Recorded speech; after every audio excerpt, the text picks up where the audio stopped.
Mr. Chair, members of the commission, we're now live.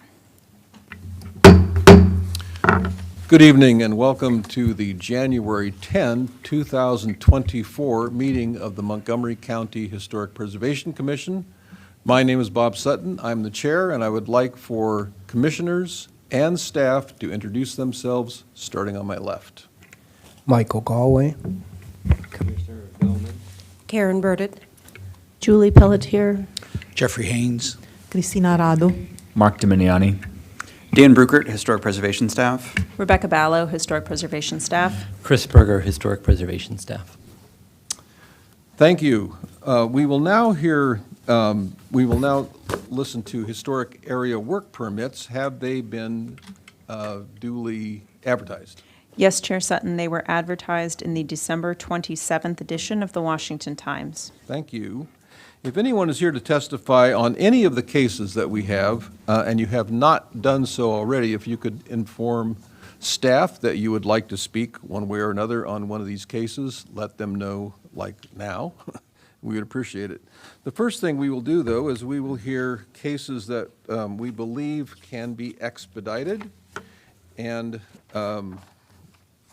we will start with, on the agenda, item number 1A, at 7403 Baltimore Avenue, Tacoma Park.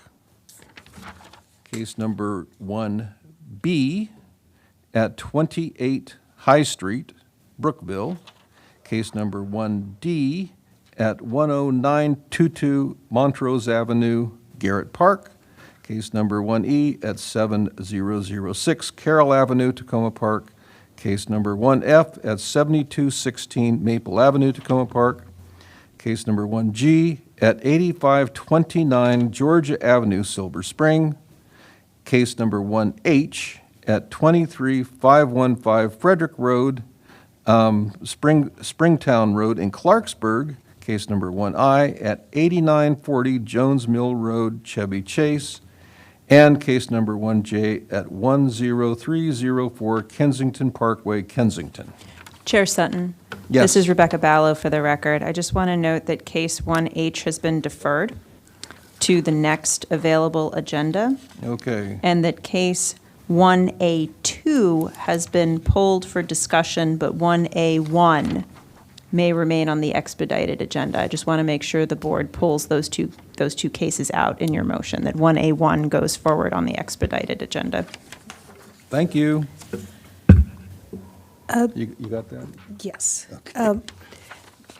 Chair Sutton, hearing no objections, I move that we approve the following historic area work permits in accordance with the staff reports based upon the record before us and in consideration of the recommendations of the local advisory panels, including any conditions recommended by staff.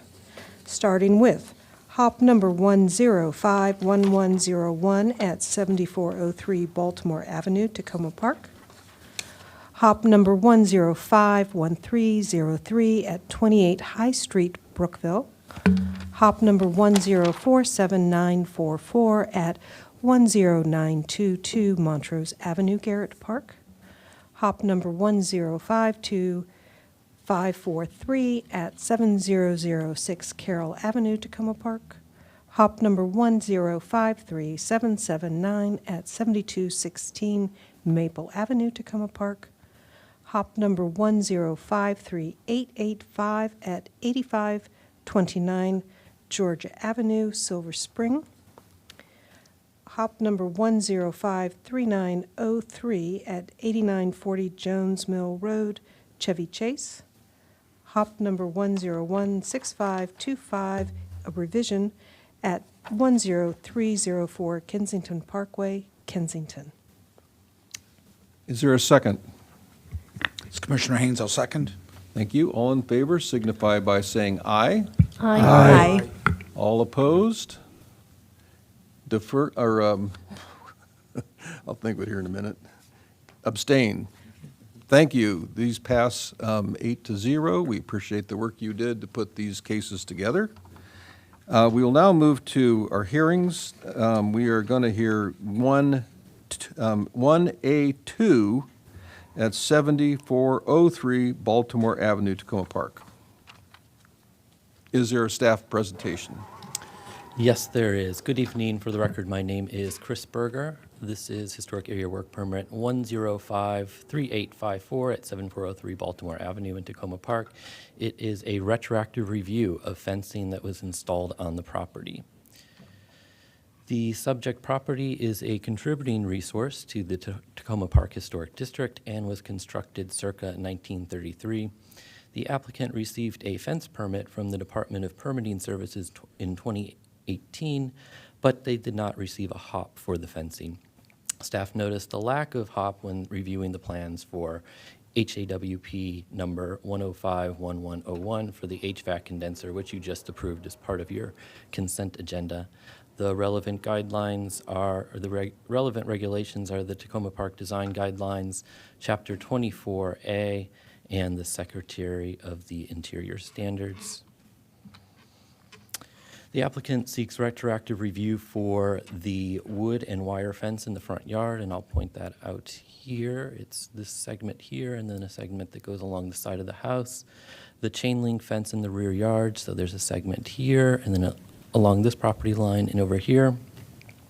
And then there's a segment of chain link fence with deer fencing that has metal and plastic mesh extenders on top, and that is this section here along this property line. I'll note that this site plan is updated from the plan that was included in the staff report. The plan you see here all labels that section of fence that has the extenders on top.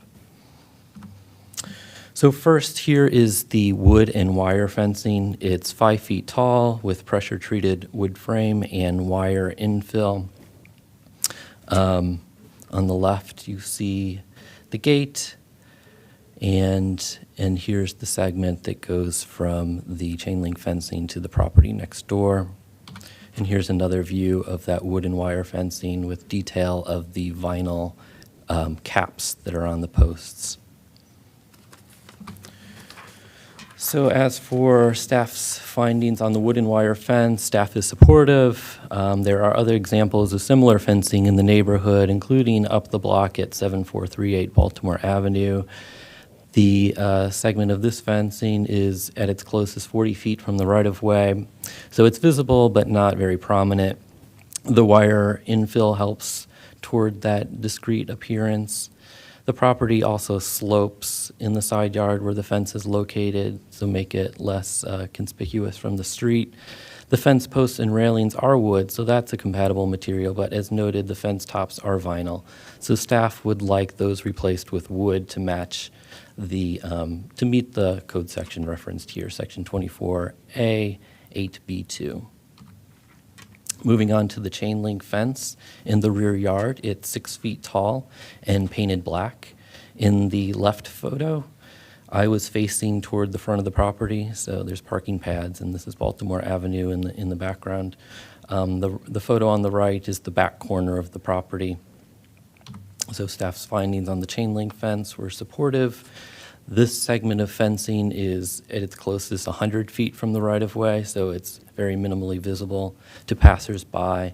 It also has an open design and that helps further blend in, and it's on a downslope as well. The HBC did approve a chain link fence on the property next door 3 years ago at 7407 Baltimore Avenue, so there is precedent for this type of fencing, as we'll see in the next photo here. So this is the chain link fence with the extenders on top, and it's hard to see the extenders, but it's these metal bars here, and then there's mesh in between them.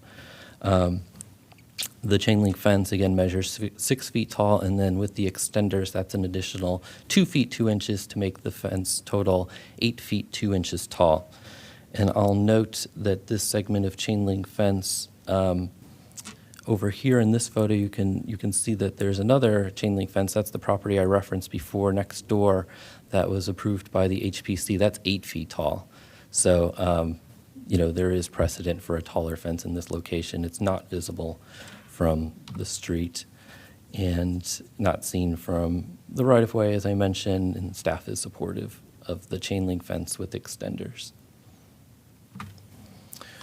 So as for the recommendations, we have these two conditions that were in the staff report. The first seeking replacement of the vinyl fence post caps, and the second providing more information on the extenders.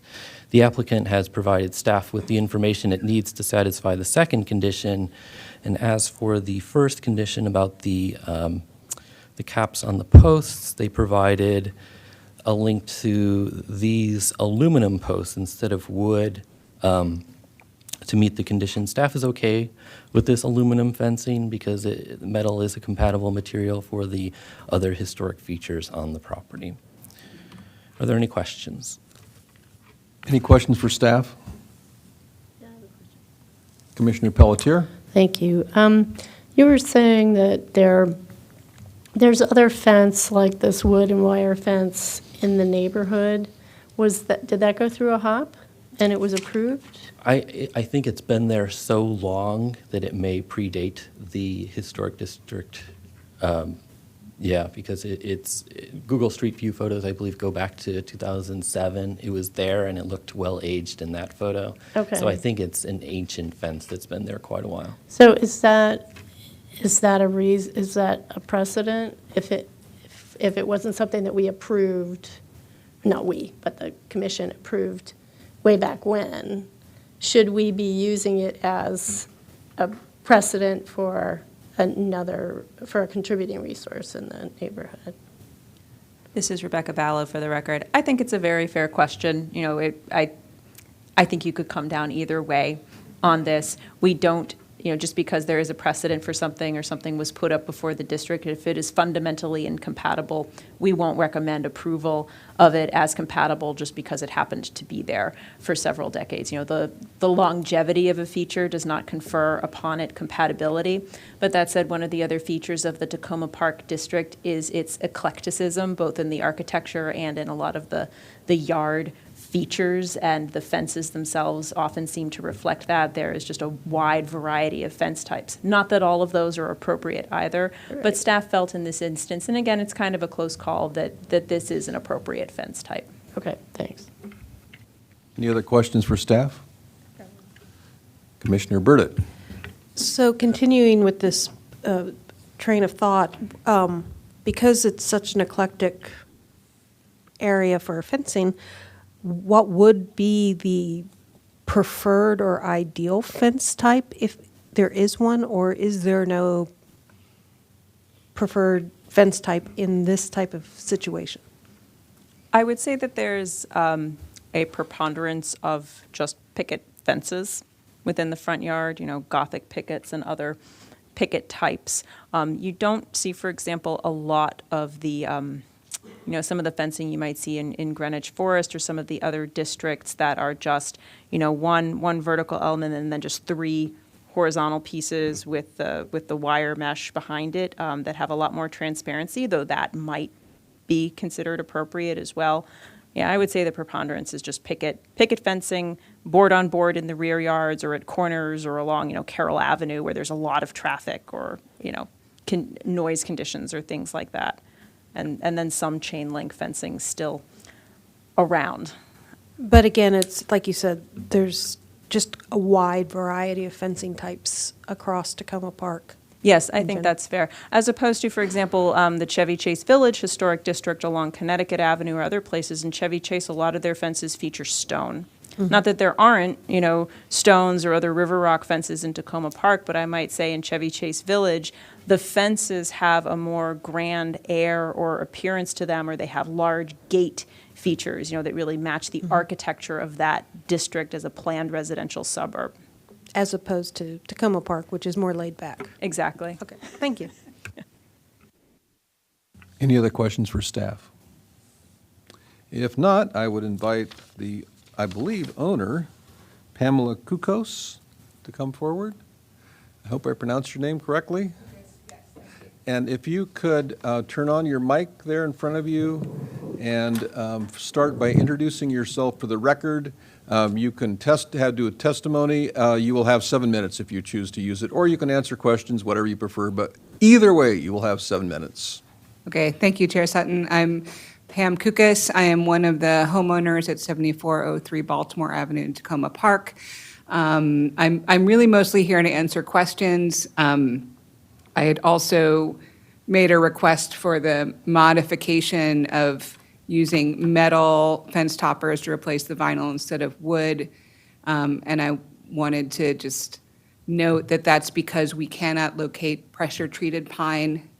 And so if we put unpressure-treated pine on top, it's just going to deteriorate and look pretty bad in a few years. So we would prefer to be able to put metal on top of those posts. But otherwise, we're very much in accordance with all the requests from staff. And I also want to appreciate Chris being very responsive to emails and questions and generally quite helpful. But I don't have anything else to say other than we would like you to approve this, but I am happy to answer questions.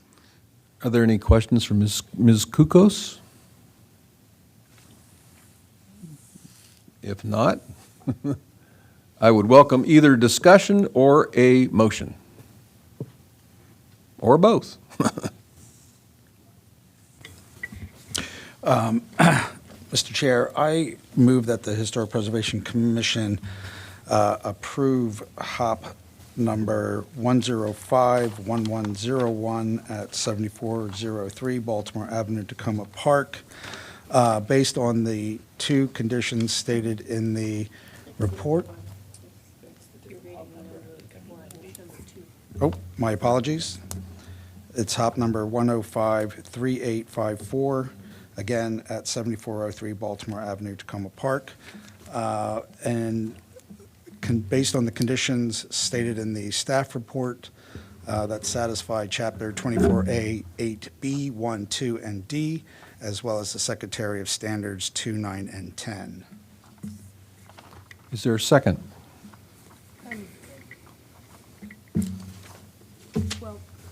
I would like to make a friendly amendment that we include approving the metal caps in lieu of the plastic caps. Do you accept the, Or the wood, yeah, the wood. I accept. Okay, thank you. So would you like to? I second the motion. All in favor signify by saying aye. Aye. Opposed? Abstain? I'm sorry? No. We have. How do I say it? Nay? Well, you can say either way, any way you want. So we have, okay, let's do this again. I'm going to actually do a roll call so that we don't mess it up here. Starting on my left, if you could vote, starting on my left. Yay. Yay. Yay. Nay, sorry. Yay. Yay. Any abstain? No? Okay. This is Chair Sutton. I vote yes, yay as well. So the vote is 7-1 approving this project. Thank you very much for bringing it to us. Okay, the next case we will hear is 10212 Montgomery Avenue in Kensington. Is there a staff report? There is, Mr. Chair. Please wait 1 second for me to get this up.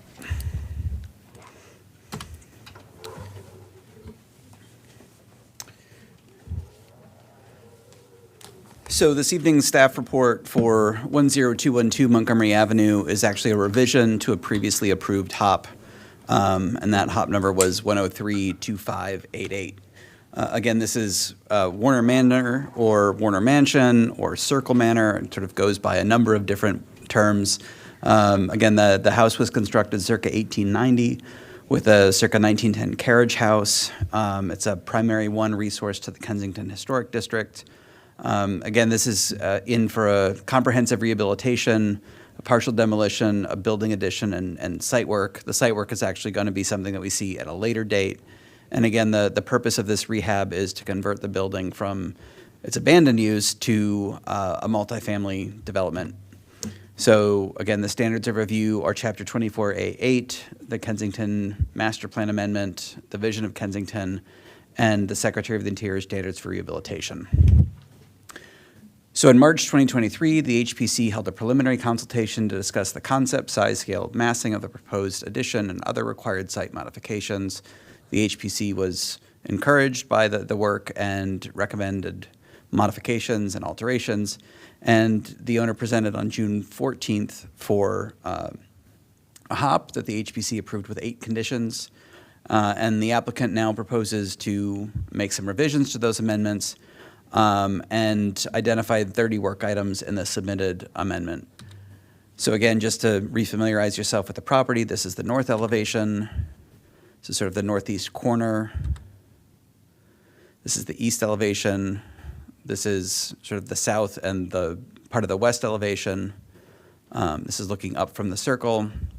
And then we have the historic carriage house, looking at the north and east elevation, the east and south, the south, and this is the west elevation. So again, I'm not going to go through these item by item. I'm happy to discuss whichever items that you'd like to look at. Again, I just want to go through a couple different images. Here we have the current condition on the left. What was approved in the hop in June is in the center, and then revisions on the right. And that's going to be the case for all of these. So we can refer back to any of these if you'd like. The images on the right are the bubbled versions, so those do identify the changes that are made. Several changes to the rear of the carriage house. There was only one change proposed to the north side of the carriage house, and that was actually one of the original 8 conditions for approval. So that condition's been satisfied, and we're not addressing that as part of that. The only modifications on the north elevation of the front of the house is the new window well, which will be mostly below grade. And then the east elevation, we see one of the things that I want to point out is in the hyphen here, something that the applicant was encouraged to consider was sort of regularizing the fenestration in the hyphen piece. So that's been accomplished here. And then the west elevation, again, we went from paired sash windows to now we've got regularly spaced windows in there. And then in the south elevation, we've actually corrected a drafting error in the attic space or the rear dormer. And then most of these other changes are fully supported by staff. So staff finds that a majority of the revised work is consistent with the requisite guidance or satisfies a condition for approval on the original hop. The applicant has submitted some other information that actually satisfies some of those requirements, but because evaluating those was delegated to staff, we didn't bring those forward to the HPC this evening. So staff recommends the HPC approve the proposed revisions with 8 conditions, and we'll go through those and then we'll answer any questions. So the proposed revisions to the second floor of the east elevation of the carriage house are incompatible with the character of the building. It's sort of an idiosyncratic building. So no additional changes are approved for the left and right windows. However, the middle window opening may be converted to, the middle opening may be converted to a window, but must maintain the hoist and doors. The doors may be fixed in an open position, and staff recommends that final approval authority to verify this condition has been satisfied is delegated to us as staff. Approval of these revised work items does not extend to the proposal to remove the louvered opening on the 3rd floor and convert it into a window. That's work item 6. This opening should be retained, though glazing may be installed behind the louvers to provide more natural light. If necessary, alternative means of egress can be accommodated or need to be accommodated. That can be done including a skylight on the south roof slope or other methods. Revised elevations and floor plans showing this condition has been satisfied need to be submitted to staff. Approval of these revised work items does not extend to relocating and reconfiguring the 3rd floor window in the east elevation, which is work item 8. As with work item 6, the opening size and placement need to be preserved. The details provided for work item 7 do not provide enough information for staff to evaluate the work proposed. Staff therefore recommends that the approval of this hop revision not extend to the northernmost window on the 2nd floor of the carriage house west elevation. Additional details need to be submitted to staff before considering the work on this window. And as far as the carriage house is concerned, no specification was included for the wood fence surrounding the AC units at the carriage house. Details for this fence must be submitted with the final permit drawings with final approval authority delegated to staff. As far as number 5 goes, we're fully supportive an enclosure. We just need to see what it is before we're prepared to recommend a full approval on it. Additionally, there were three recommended conditions specific to the mansion. The proposed stone veneer on the foundation level of the addition must be reviewed and approved by staff in the field with a sample board in order to verify it will not detract from the appearance of the historic foundation prior to the issuance of the building permit. A specification for all of the proposed metal railings need to be submitted to staff. Final approval authority is delegated to staff to verify the proposed railing is compatible with the character of the building and surrounding district. Again, that was just not included with the submission, and staff fully supports a simple detailed metal railing in this location. And finally, to avoid an incompatible appearance on the east elevation where you have overlapping railings, the mansion side porch railing needs to be consistent with the design and material of the railing on the wraparound porch. I recognize the railing on the wraparound porch is actually too low to satisfy current code, so it will need to be enlarged a little bit on the side porch, and staff recommends that final approval authority for this railing be delegated to us. And with that, I will answer any questions, and we can go back to any specific work items if you'd like. Any questions for staff? Commissioner Burdett. Can you talk a little bit more about, on the carriage house, the door being converted to a window? Yeah, the on that photograph there. Explain how, I guess I'm wondering, are the louvered windows on either side of it much higher? Is the floor level for that area actually at the bottom of the door, or is the floor level a little bit higher? Well, I mean, the approved drawing shows the door cutting through that. The applicants here, that may be a question that they need to answer. It's hard to align them, comparing the hand-drawn approved image in the center compared to the CAD drawing on the right, particularly because not only have all of the openings been enlarged, but they've also been relocated. So that's not quite an apples-to-apples comparison. Regardless, one of the conditions is that the window placement that the left and right window placement be maintained, and that staff would entertain relocating the door provided its functional characteristics are retained, and that means the doors and the hoist above would need to be preserved. Would you also entertain that upper center window being reduced in size and moved up? Well, I mean, I think we recommended that, I think both of those in condition 3 does not recommend the HPC approving that change. Thank you. Any other questions for staff? Okay. If not, I would invite the owner and owner's representative. I have Frank Morris and Carl Vogelmeyer. If you could come forward and turn on the mic and introduce yourselves. Been here before, I know the drill. That would be great. You'll have 7 minutes for your testimony, and there you go. I'm Carl Vogelmeyer, the future owner of the Warner Circle Mansion. Great. And I'm Frank Billiam Morris, the project architect of record for the project. I think I can just start going through these. Okay. I think I'll begin by, offering some clarity to some of these questions here. We're very eager to meet with staff on this and go over all these points raised. The revisions, I think, first of all, that were just discussed for the carriage house east elevation, we can clarify some of the discussion on that. If we can put that on the screen, I think that would be helpful. First of all, I can start with the third floor. That opening is planned to be not changed in size or location. It's the same exact location. I think the comment regarding the louver could be accommodated by seizing the suggestion to make it a louver from the outside and glazing from the inside so that there's some natural light that gets through that louver, so we're perfectly fine with that. On the second floor, the two side windows are shown enlarged in this application. We are prepared to just keep the same size and location for those window openings and keep them windows, so that would not change the existing flanking windows.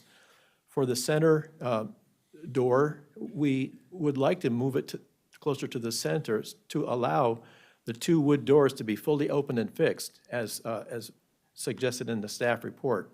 There's not quite enough for that northern leaf or the leaf on the right to be fully open and have space for it to be closed against or open against the wall between that and the adjacent window on the right. So we would suggest allowing some flexibility for the placement of that, but to actually replicate it in size and with the hoist and everything as is. And as a point of clarification, the bottom of that door, of that hoistway door, is actually at the floor. So the original application was incorrect to show that cutting through the door. The depiction on the right shows the floor at the bottom of that door. So that's the correct location as is. So I think that finishes our discussion on the east elevation comments. We can go to the north. I think there is a similar issue with the window at the third floor there as well.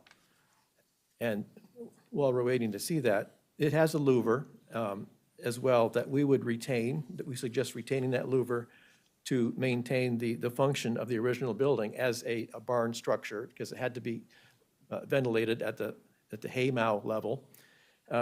And also to have a window behind that louvered opening as well. Again, not to change that size of that opening on the west elevation of the carriage house, leave that as is, but simply with glazing behind the louver. It might be that we can detail a louvered panel that might be on hinges. That's something that we would love to discuss if that's possible to do. And then finally, on the west elevation, where the three windows are located at the second floor, it is our intent to leave those three window openings exactly the same where they are now and make them French casement windows, as opposed to well, actually, we are suggesting French casement windows as they are now, but to raise the sill up to where the existing sill height is.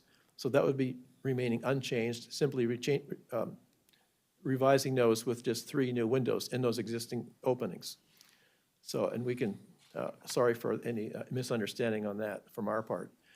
But there you see again at the third floor, that louvered opening that's a little smaller than the one on the east that we just saw. The idea there would be to keep that same size and location, put glazing behind it. But in connection with these west and east elevations, to seize the idea of a possible skylight on the south elevation, sloping elevation, roof of the carriage house. But there would need to be two of those skylight elements, one for each of the bedrooms that has these openings on the east and west elevation of the carriage house. So again, we would propose to discuss with staff those skylight openings that would provide the code-required egress from those bedrooms on the third level, as well as light and ventilation as required by code. And so that would make us perfectly happy to be able to do that, to comply with those code regulations. So I think that is the extent of the carriage house revised work items.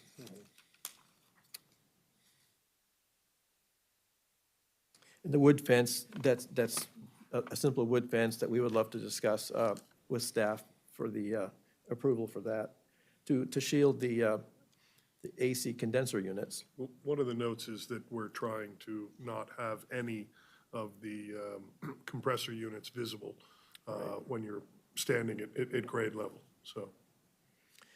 Absolutely agreed. We're looking forward to propose the stone veneer samples on site with actual boards, and then take photographs of those as well for further discussion in daylight and possibly cloudy conditions. The idea is not to replicate the large ashlar stone on the existing foundation, but to have something that's very compatible in color, mortar color, so as to not be a huge contrast, but to be a subtle contrast in just the unit size. But that's something that would be subject for further review with the staff. Same with the metal railings, they'll be very simple, as transparent as possible, so as to not create a distraction to the mansion or the other railings that are there. We absolutely agree with the idea, with the concept for the second floor, for the east elevation balcony at the mansion, to basically replicate as much as possible the front porch railing with very square balusters, but simply a little bit higher to comply with code for that element. And that's an individual unit that we're talking about. Right. And it only needs to be 36 inches high instead of 42 inches. The existing height of the rail at the front portion of the mansion, I believe, is 27 inches. And as time goes on and we're getting into the main part of the permit review process, we would kindly request some comment from HPC staff for the fact that we don't want to add any height to that existing mansion porch railing. We think that's a very important feature that contributes to the historic nature of the mansion itself and the character of the mansion. So we would rather not have an additional rail or metal that would increase that height up to a 42-inch height, as the commercial use for multifamily dwelling would require. So that's just a note that we would like to discuss later, to have some, because DPS would like to see something from the historic review that gives them the courage to say, okay, fine, you don't need to add any more to that railing height for the porch itself, the main porch of the mansion. And I think those were the, The 8 conditions. I think we've addressed the 8 conditions in the staff report. Thank you very much. Are there any questions for Mr. Morris or Mr. Vogelmeyer? Commissioner Burdett. On the carriage house elevation where the 3 small windows, and you want to convert them to casement windows, yes, those there.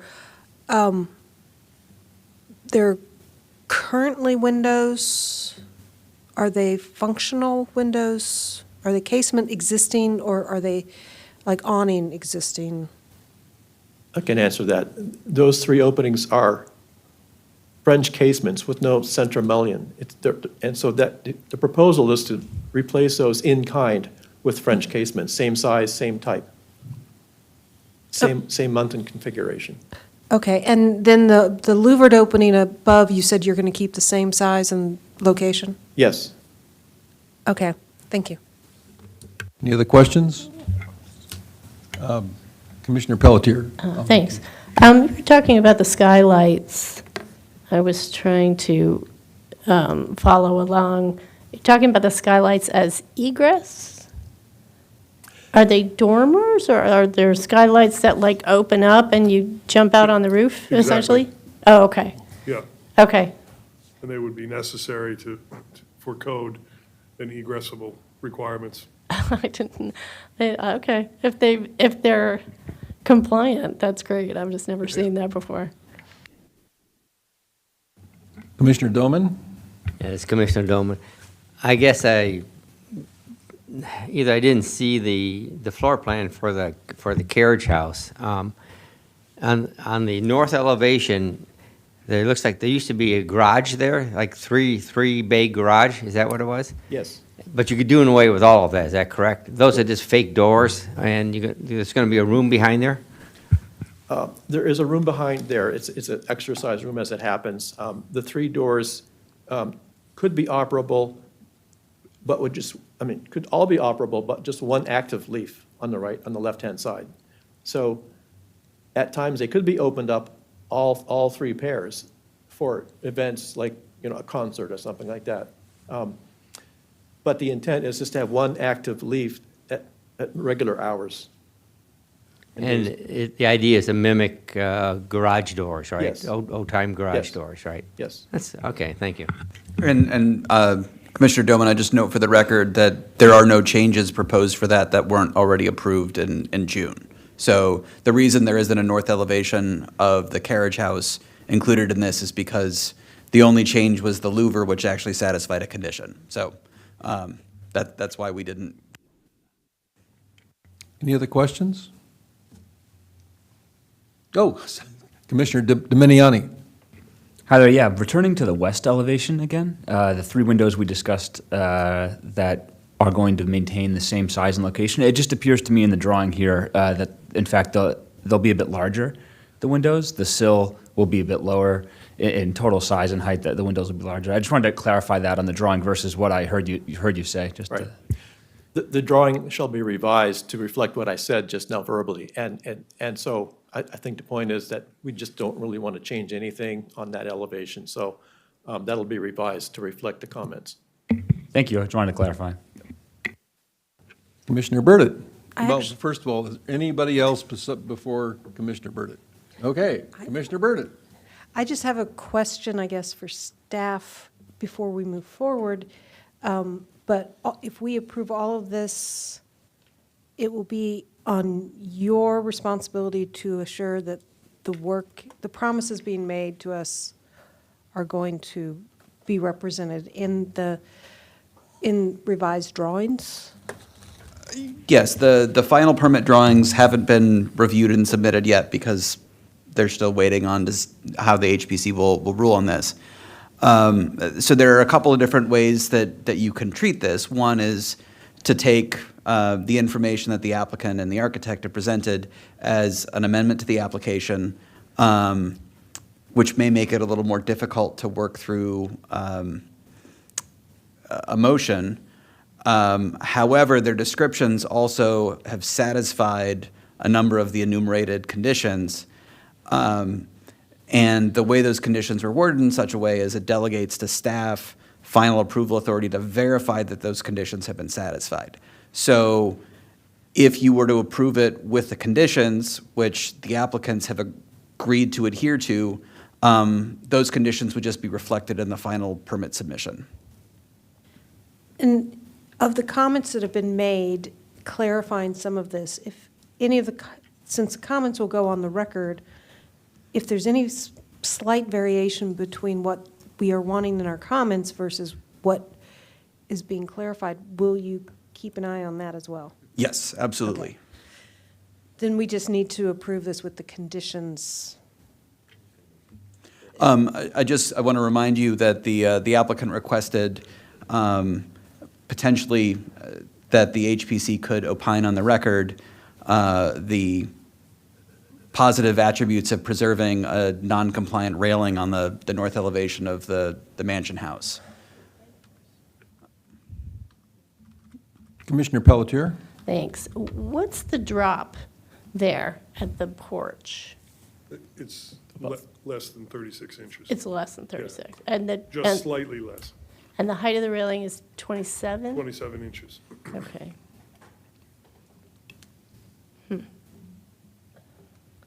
Can you bring up the dirt a little? That's an excellent question, and in all probability, we can, bank the 'Cause dirt up towards the foundation. Isn't the code 30? And you There don't need will a be- railing? There will be foundation bushes and such below there. Currently, they're much taller than they probably will be when we're finished, but Is point- I'm just curious, for staff, is bringing up the grade, so, like a historic faux pas for, Well, the HPC should be required to review and approve any regrading. However, it seems as though DPS is receptive. There is a provision in code that allows historic preservation to trump building codes in some instances, and they seem Right. receptive to this being one of those instances where, provided HPC's encouragement or requirement, or that we as staff could send a letter on behalf of the HPC to accompany their permit application to DPS, and that they would be amenable to that. okay.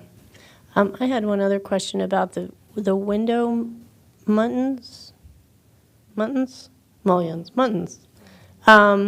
I noticed in your new submission, you've gotten rid of quite a lot of the light divisions on the upper windows.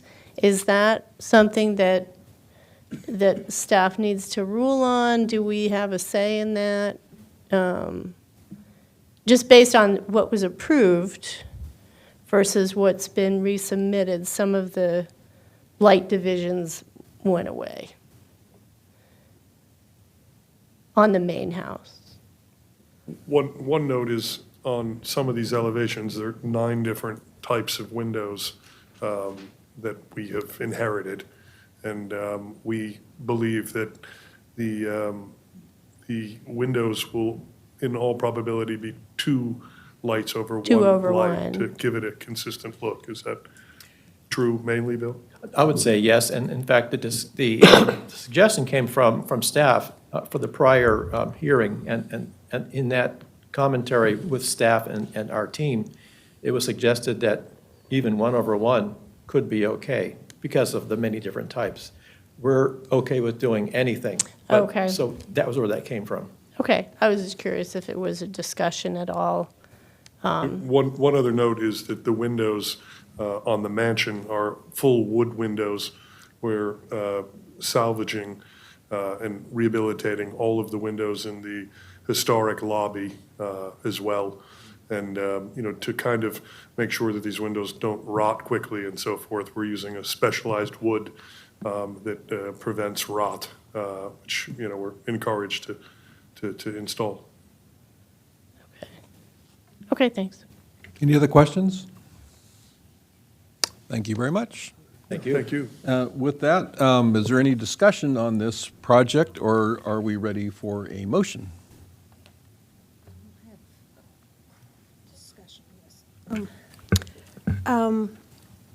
I just want to work through the idea that we would be sending a letter to DPS about the railing height, and that would be going against code. I mean, if we can phrase this in a way that we would be amenable to a railing at a lower height than code requires for, to preserve the historic character of the porch. But I don't think we should be asking to violate code. So it's the wordsmithing. Yes, sir. If I may jump in, again, you're not asking DPS to do what you're asking DPS to do is to retain the historic size, materials, and architectural character of an existing feature.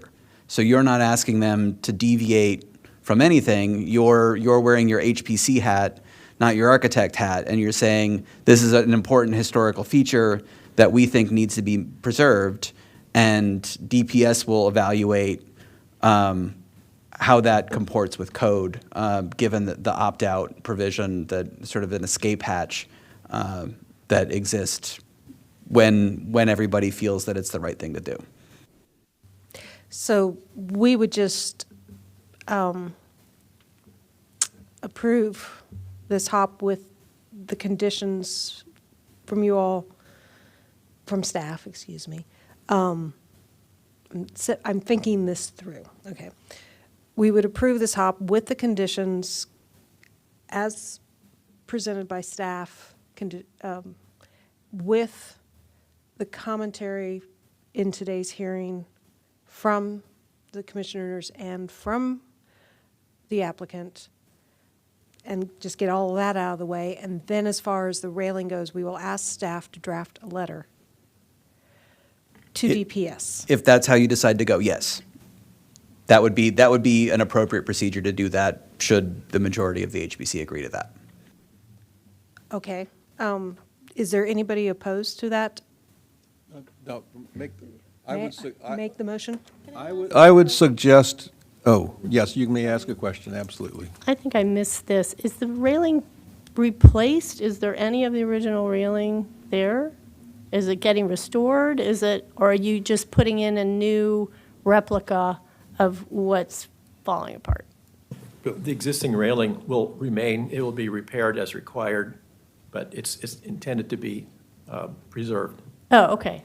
Okay, that's a different animal. Okay, thank you. What I would recommend is that you make a motion, and if it is seconded, we can actually discuss the motion, should you choose, should you welcome that, or we can go ahead and have a motion and a second and vote on it, whichever you prefer. Well, let me take a stab at this. Okay, thank Okay. you.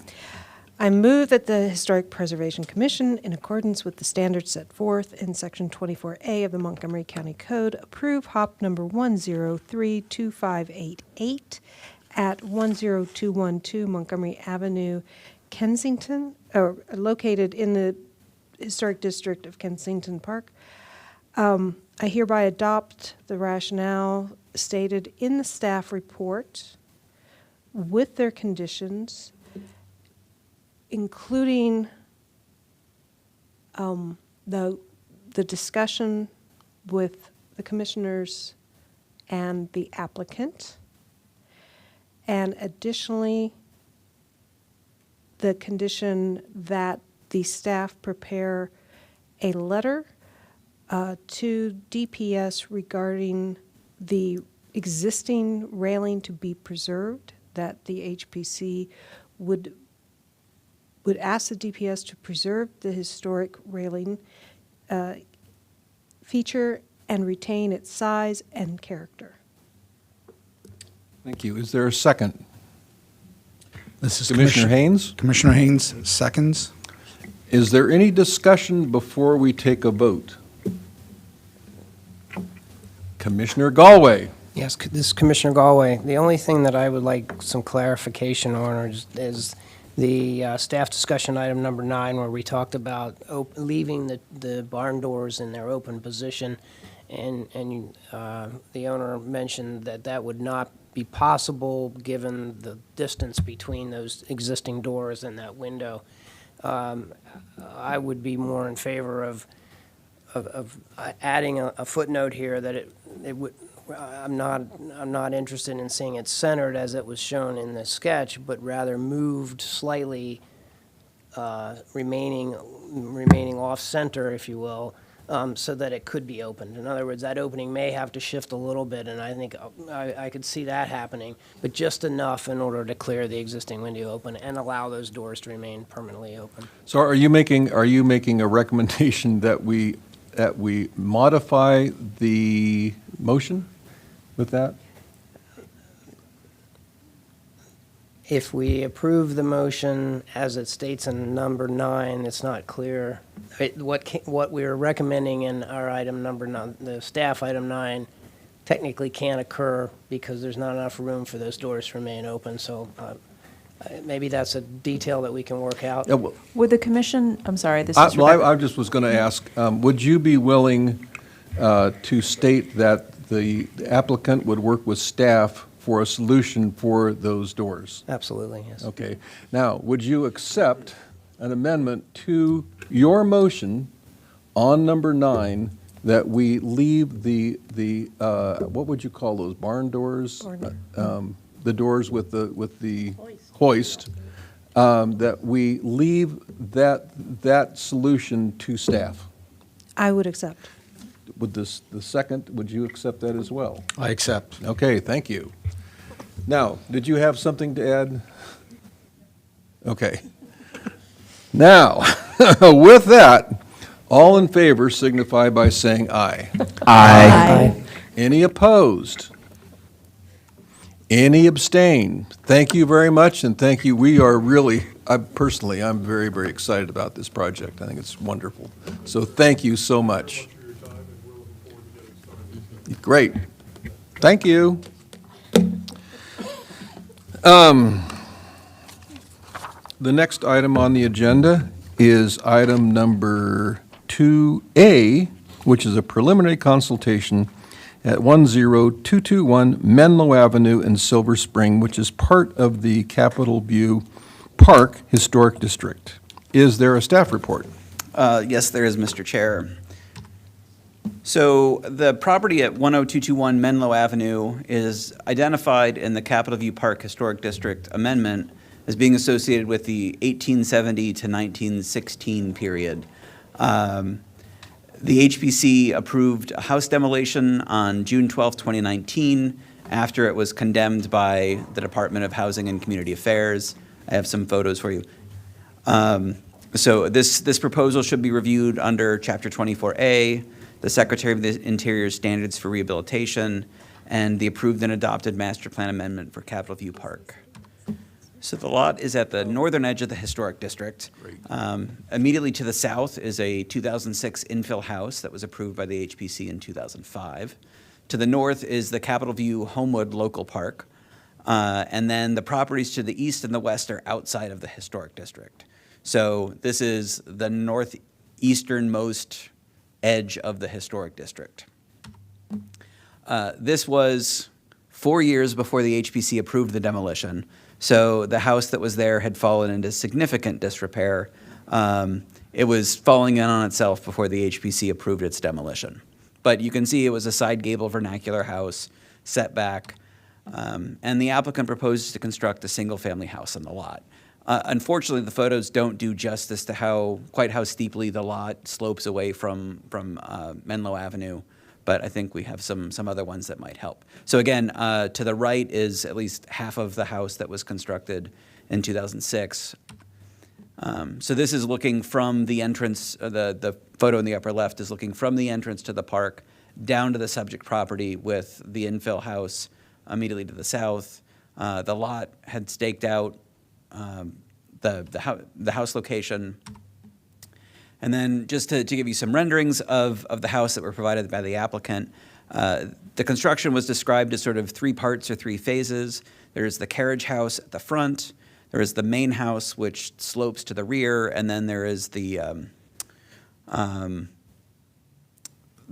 rear yard. I'm forgetting the exact word, but there's a rear yard in the back.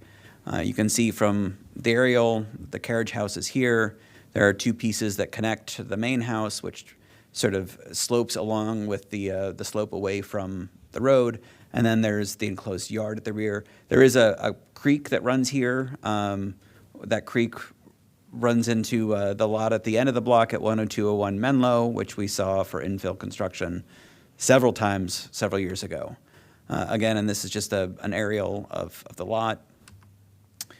So from the elevation, it's 18 feet 5 1/4 inches to the principal ridge. I'm calling this piece a monitor, but if the applicant has a more specific term that they've used to describe it, its height is 21 feet 5 1/2 inches. You can see the lot slopes down significantly from the right-of-way, and the openings on both of these are just punched openings in single light. So the house is 33 feet wide on a 50-foot lot. It is set back 15 feet from the public right-of-way. You can see the breakdown of the depth of each of the individual pieces. And then we've got floor plans here. So this is the ground floor plan with the 1-bay garage on the right side, what they've identified as a gathering space on the left, and then it flows towards the rear, and then down as the lot slopes away from grade. So staff finds that the side gable form of the carriage house is consistent with the forms and styles found throughout the district. Staff finds that the proposed dimensions will not overwhelm the other houses along Menlo Ave, but recommends that a streetscape study be provided with either a second preliminary consultation or the HOP application. Staff finds that the slope of the shed dormer Staff finds the slope of the shed dormer to be quite low and recommends raising the pitch of the principal gable and the dormer for a more compatible form. Staff additionally finds the monitor to be out of character and recommends its removal. Skylights could be installed in that roof as well, which would provide an equal amount of natural light. Staff finds that the main house's setback, coupled with its lower roof height, will limit its visibility from the public right-of-way, and finds that the house form, which follows the main house's form, which follows the site slope, will not overwhelm or detract from the surrounding district. Staff finds the proposed backyard will not be at all visible from the right-of-way, both because of the lot's slope and because it's located directly behind the main house. However, as outlined in the staff report, staff is concerned about the overall impact of the hardscape backyard will have on the total lot coverage and its proximity to the creek on the eastern side of the lot. Staff finds that the contemporary design will not detract from the character of the district, and finds that 24A8C and standards 9 and 10 do not limit construction to any one style or period, and instead require the new construction to be compatible with the size, scale, massing, and materials of the surrounding district. Staff additionally finds that Chapter 24A8D requires a lenient review for new construction unless the proposal would seriously impair the character of the district. So staff requests feedback specifically related to the carriage house on the appropriateness of its form, size, placement, and encourages the HPC to provide any design revisions. As far as the main house is concerned, staff requests the HPC provide feedback on the overall impact of the main house form and massing, comments on the main house design, potentially appropriate materials for the construction, and any other recommended revisions or comments. And then as far as the grounds are concerned, which includes both the front yard and the backyard, staff requests the HPC provide feedback on the appropriateness of the size of the backyard, the identified materials, which are primarily stone, the overall impact of the yard to the site, and any other feedback related to the amount of impervious surface on the site. So moving forward, staff additionally has a list of requested information that the applicant submit either as a second preliminary consultation or as a HOP, which includes, again, a streetscape study along Menlo Avenue, total lot coverage calculation, a list of proposed materials and/or specifications, including siding, windows, roofing, and fencing. And again, as it relates to the encroachment on the creek and/or total lot coverage, that's a question for the Department of Permitting Services, so potentially a preliminary review from them could also be helpful. And with that, I will answer any questions from the commissioners. Any questions for staff? Commissioner Doman. Yes, this is Commissioner Doman. Looking down the street, how would you describe the average architecture of what we're looking at? I drove down there and it looked like it was a wide mix, and I guess that might be the best discussion, but how would you describe it? So eclectic, I think, is probably the most appropriate. I mean, just so these are sort of at the end that I've included for additional context. So here we have historic L-shaped house. It's very vernacular, but it has some shingle detailing and some next to a 1935 Cape Cod, which is actually outside the period of significance for the district. 2 doors down, we see a large parking pad in front of a 1980s Victorian-inspired house. Was not able to find the original HOP for that. And then, you know, again, moving down, here's another sort of vernacular house that's been added to and altered throughout its history. This is the large 2006 infill, and then we have the subject lot beyond there. And then again, another Cape Cod and another sort of 1890s house. So it really is a very eclectic lot. Across the street, we have a collection. I mean, again, this is outside of the historic district, but just for additional context, we have a series of very modest scaled Cape Cods that were all constructed in early 40s that were all determined to not contribute when the district was evaluated in the mid-1980s before it was established. Do we also have, or have you noticed the particular type of siding? Are we looking at homes with vinyl siding on them, or just a wide mix of a little bit of everything, I guess? So, I mean, it's mostly clapboard and hardy, and then some of the buildings from, I think, the 80s do have vinyl siding on them. Commissioner Burdett? So remind me again, when was Capitol View Historic District created? It was 1983. 1980. One of the early guys, okay. But, so some of the siding we're seeing, at least the aluminum, or if there's any of that out there, that would have predated, or it's all on the newer property? I mean, potentially the house that you're looking at in the lower right-hand corner, I believe that's vinyl. You see that the chimney there is also wrapped in siding. That house is a a late 80s house. I think it was one of the earlier hops that was considered for the district. So I think that iteration of the HPC determined that that was an appropriate siding. But again, I mean, if you go beyond Menlo, you see shingle, you see asbestos siding, you see just about everything under the sun. I mean, again, the reason that the Capital View District was designated in the first place was that it was an eclectic collection of all of the late Victorian and early 20th century revival styles that sort of grew up because of the nearby railroad station.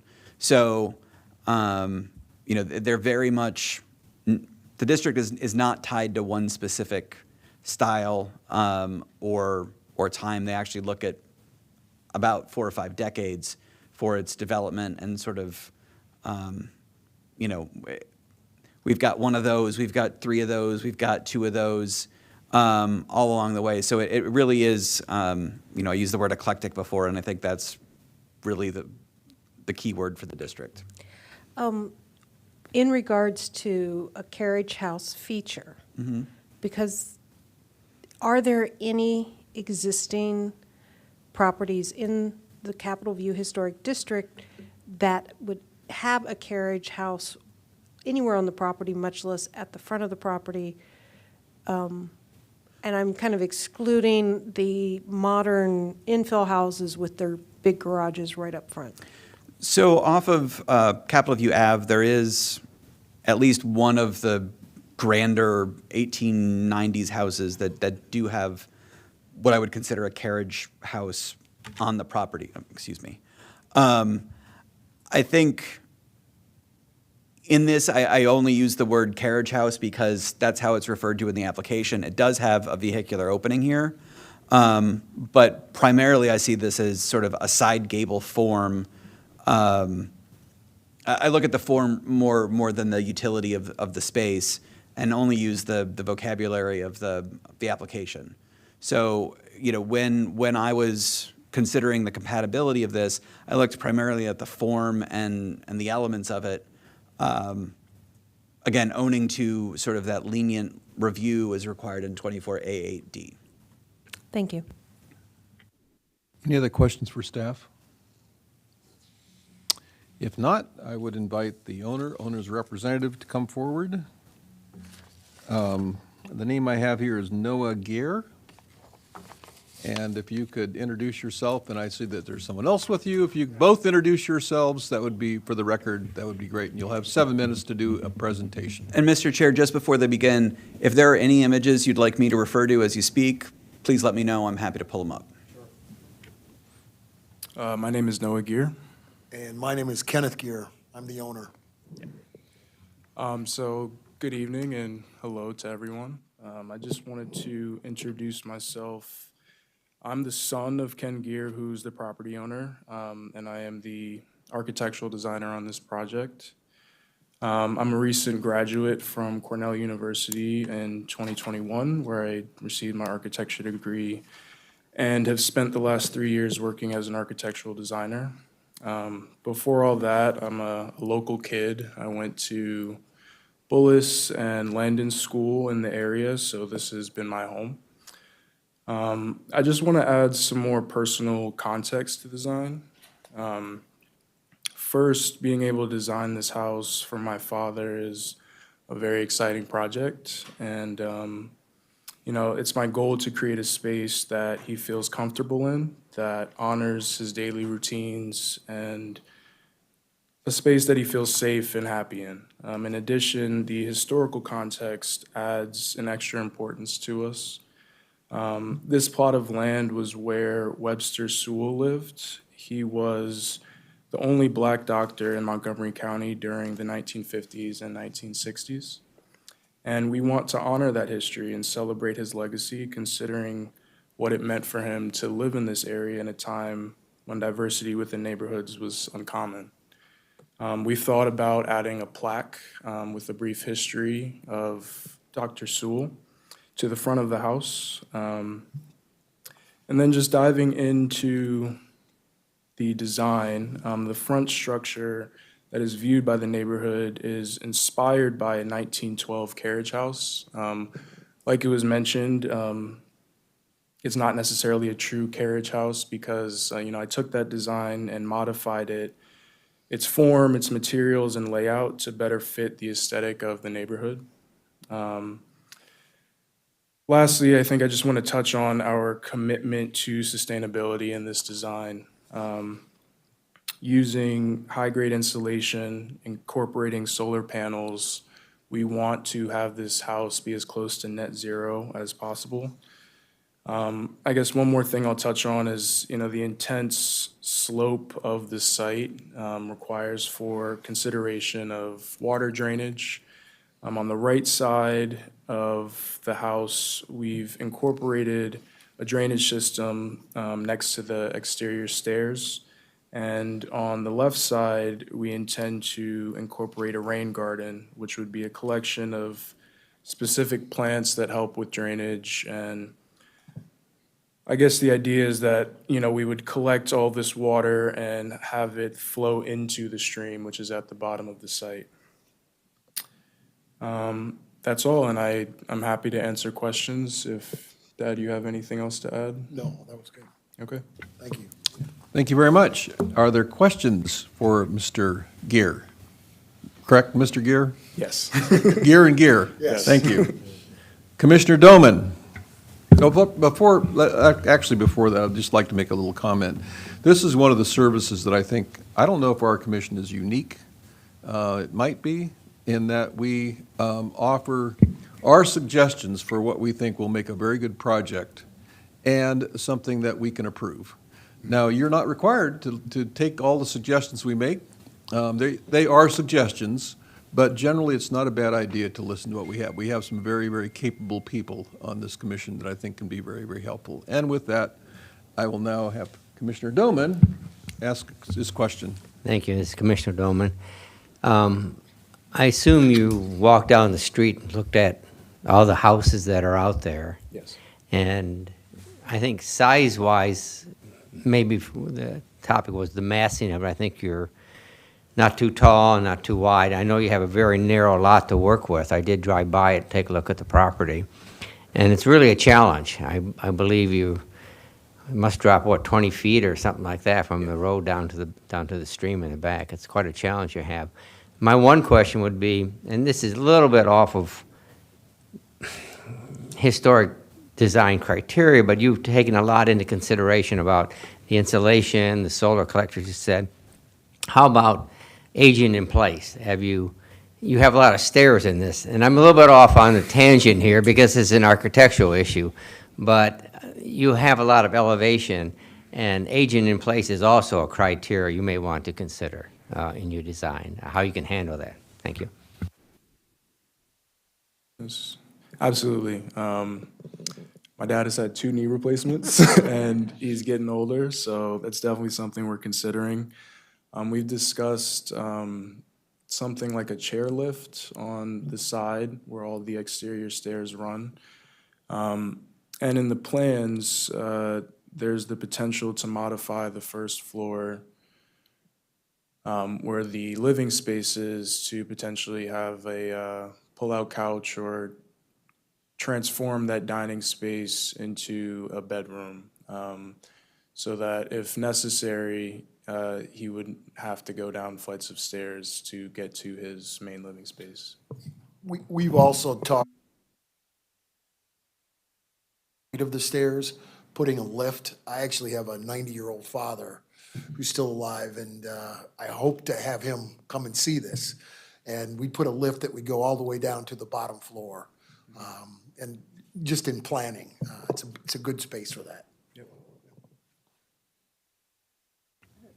Commissioner Pelletier? Thanks. You talked about the solar panels. I'm looking at the rendering. I don't know if you want to bring the rendering up, Dan, that shows the roof. Are they on here? Like, are you doing a Tesla roof or something? Or where are you planning on putting those? So they're not currently included in the drawings. That's an additional study that I'll have to do. Okay. Ideally, they would go just above that large group of windows in this drawing. There and also Like up? up, yeah, Oh, exactly, right there, there. okay. That's, Okay. yeah. So they're not in yet? No, It's- but okay. there's roof space where they could go. Right, okay, thanks. Commissioner Burdett? Have you checked with the county as far as a watershed area or a setback that you're required from the spring? On your drawing, it's looking very close, and I just didn't know if there actually was a requirement or anything. We did check. And they said that that building there, that close wasn't a big concern. Okay, all right. Thank you. Questions? Commissioner Haynes? Oh, thank you. So just briefly to sort of understand the different levels, you come in the front door and then you go up steps to what is called the front porch, and that's an open space, outdoor space. And then you actually enter the main house, what appears to be the living room, kitchen area. And the major, sort of the orientation, at least from view's point of view, is to the side yard, if I'm reading your plan correctly. And what is the thought behind the interior patio? Is that interior patio on the same level as the living room kitchen, or is that down a level? Yeah, so just to clarify, when you come in, if we're looking at the carriage house, when you come in, you walk down steps to the front porch. And then the entire house is centered around this interior patio. So from the site plan view, you saw that large collection of windows. And that interior patio space is 2 stories high. So the entire center is glass windows, so you're able to look into this space from practically every room in the house. And the idea is that it would let all of the southern light into the house and kind of pour light into the kitchen, into the master bedroom, and it's kind of this center focus for all of the living spaces. Obviously, we will add shades and be able to control when we want the sunlight, but it is kind of the centerpiece and main focus of the house. Orient me which way is north on the plan? North would be, if you're looking at it this way, up and to the right, so kind of top right corner of or top left corner of this page.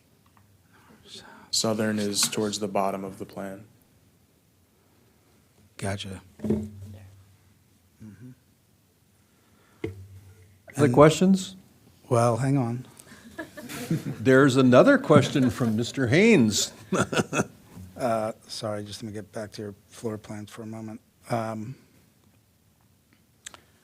so you go down from the carriage house to the main floor level, and then you traverse down again to get to the, what I guess is the master bedroom suite that opens out to the deck. So I guess from a planning point of view, you've sort of oriented the house, part of the main living, towards the side yard, what I guess is mostly woods on that part of the lot, or beyond that part of the lot. And then the creek side is really oriented more towards the bedroom. The bedroom's oriented more towards that outside creek view. Is that correct? Yes, that's correct. And I know that might have been a response to the slope of the site, but did you think about, well, the main living space is oriented towards the creek side versus the far side? I have to say, I have not been to the site, so maybe the far side is the better view than the creek side, but it seems like your property extends beyond the creek. Am I reading that right? That's correct. Yes. I just wanted to get your thoughts about the orientation of the major rooms versus the bedrooms. Right. So it's also a consideration of privacy. The house next to it is pretty close, and it was kind of a design decision to add smaller windows on that side and kind of honor the nature that already exists on the site. There's a wall of bamboo and large trees on the other side that kind of creates a natural, beautiful scenery to look at. So kind of just appreciating what's already there and being strategic about, how much visibility we wanted into the house from the side, closer to the neighboring house. Thank you. Before I go to you, Commissioner Doman, let me just see if anybody else has a question. Okay, Commissioner Doman?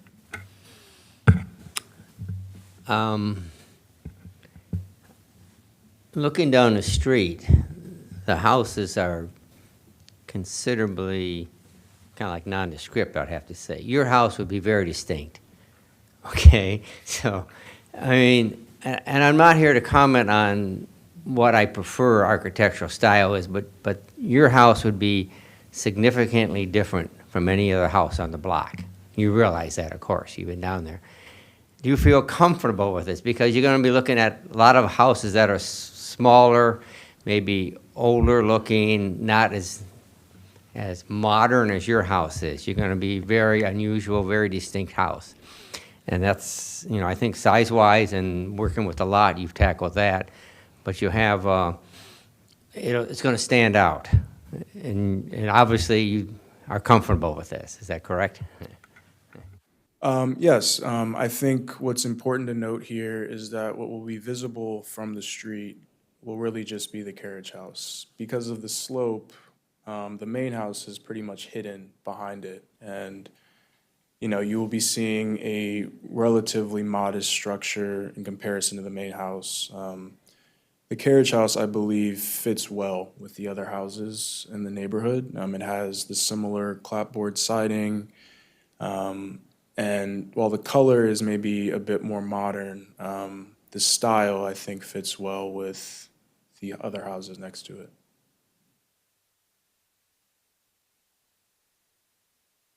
Any other questions? Commissioner? If staff could call or pull up the photograph of the adjacent house and its relationship to the lot, okay.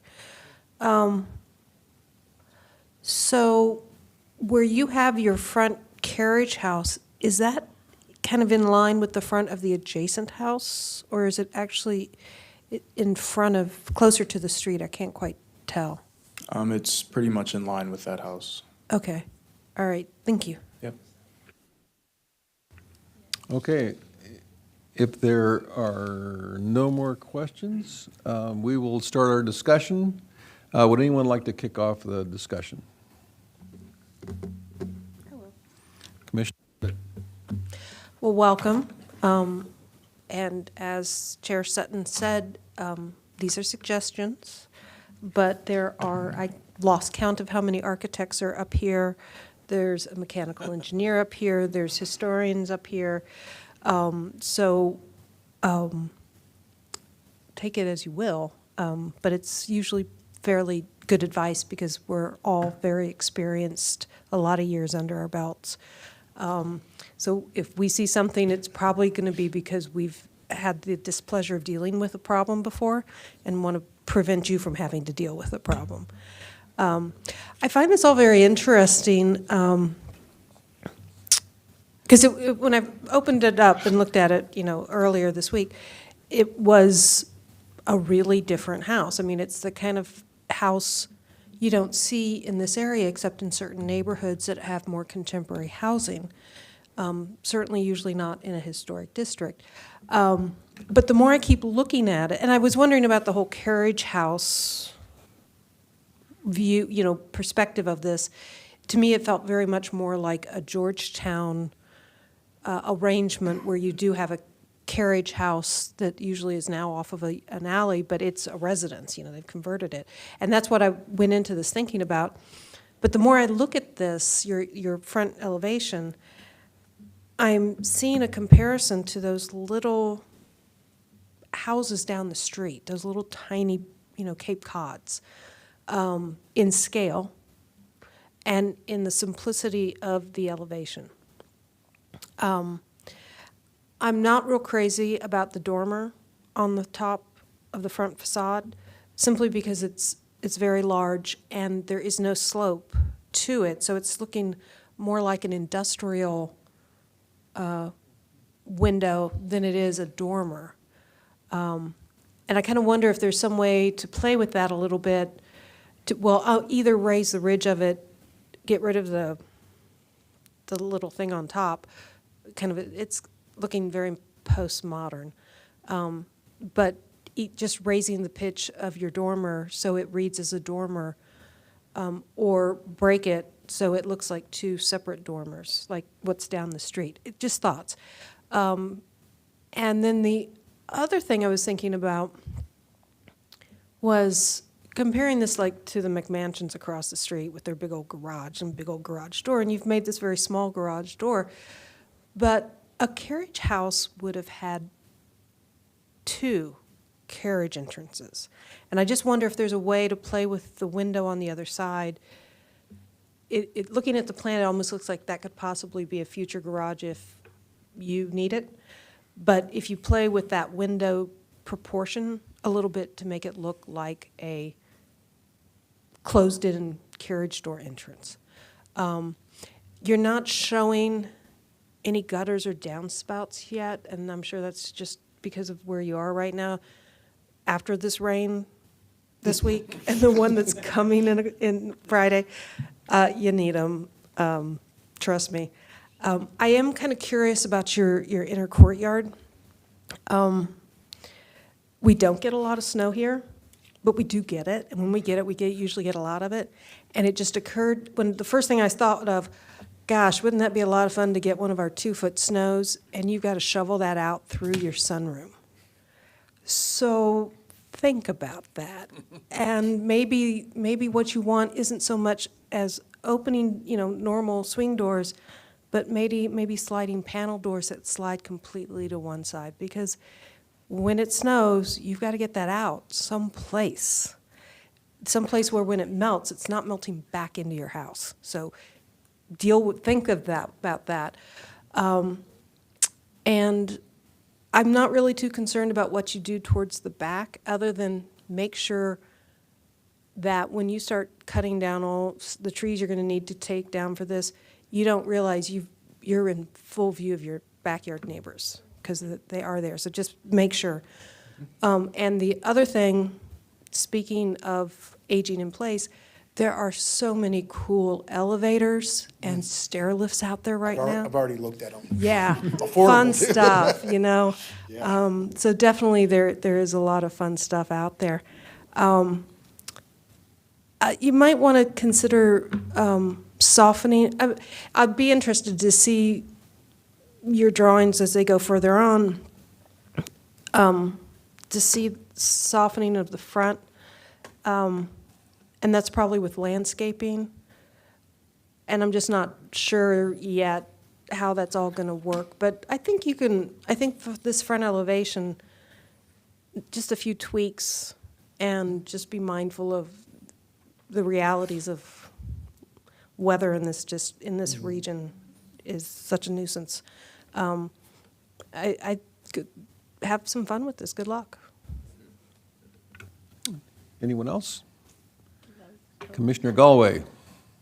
It's Commissioner Galway. When I look at it, and I thank you for bringing it to us for a review, when I look at it, the front elevation from your light down, I think it's just adorable. I really like it. But I also think, like Commissioner Burdett mentioned, there's something about your clear story that looks very industrial, and maybe there's something you could do with that. But it's just not quite settling right with me. And I think maybe possibly your gable ends maybe create more of a slope by maybe bringing that closer to your, or bringing that down, cutting that back, toward the front of the house a little bit more might actually do something. But in general, I think in terms of the form, the size, The placement, a few of the things that we were asked to look at, I think you're on the right track. And given the slope, we're not going to see most of this house from the street. And I think from that standpoint, the grade does work with you. There's no question about that. But that's my comments. Thanks. Commissioner Pelletier?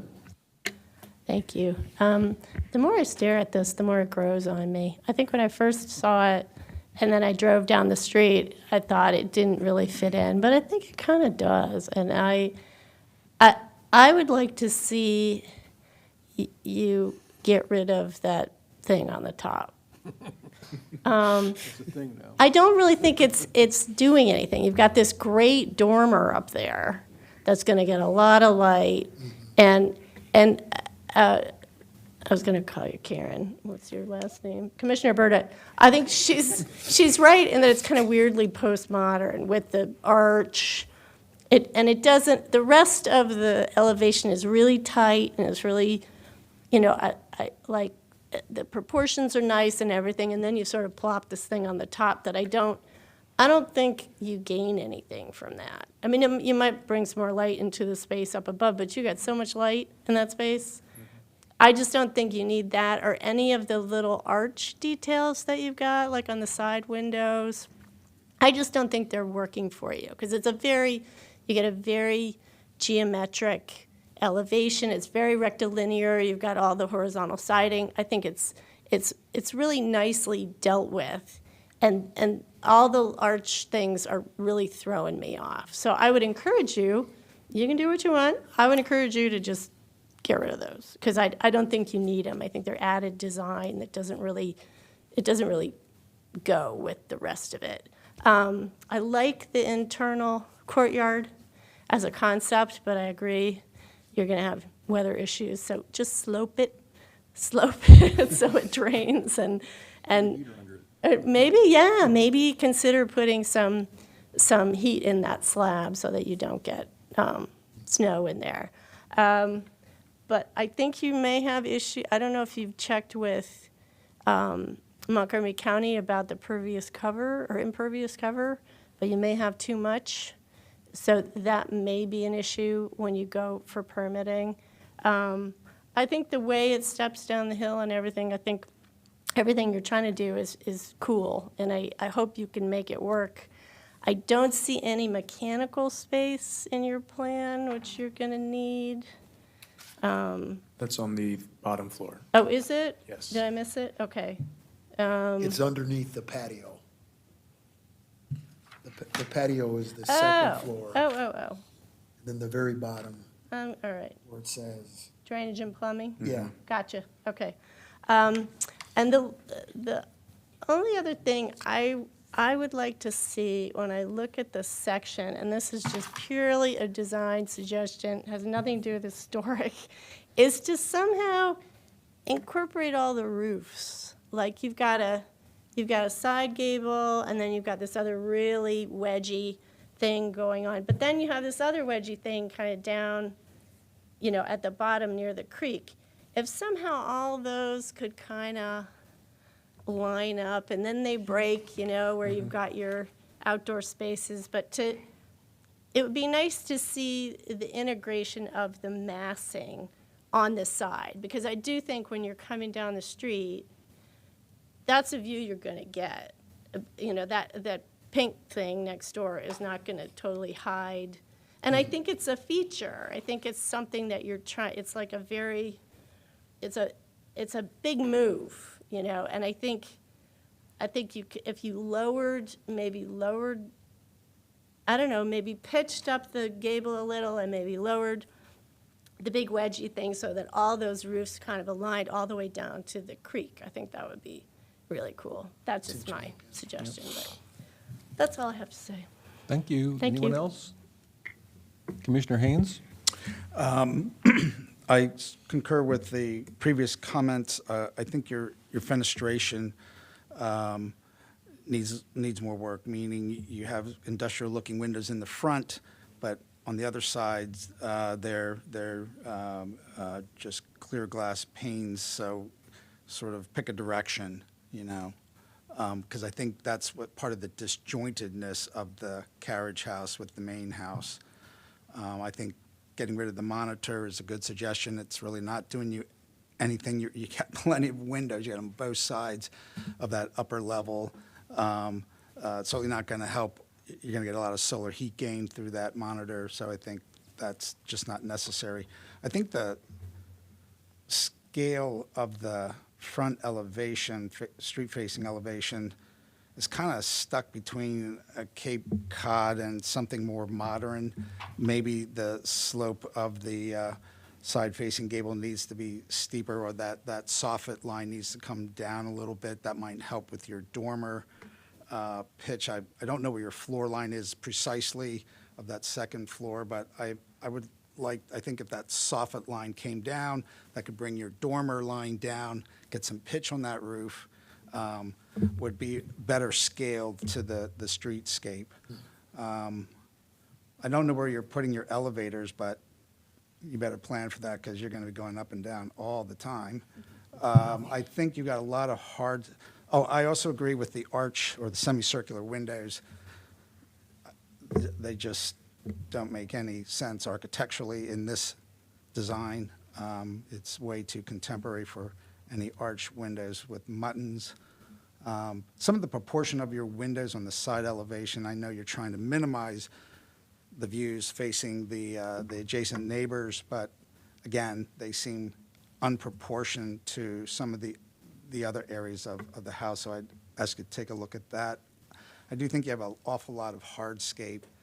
The steps running along the property line, maybe that could be reduced where you come down and you get on that upper level terrace, and then you use that main staircase to come down, as opposed to having two staircases that take up lots of provide a lot of hardscape, and I like the idea of the trellis and the terrace off the back is very nice. It's very private. I don't know if there's any connection to the stream. I see a wall. You basically have walled in the backyard, which for privacy I understand. But if there might think about how you connect to that stream. I don't know what the condition of that stream is, if it's even worth having some connection to that, but it seems like that might be worth, and also the extension of your property to have some gesture towards the rest of the property for your enjoyment.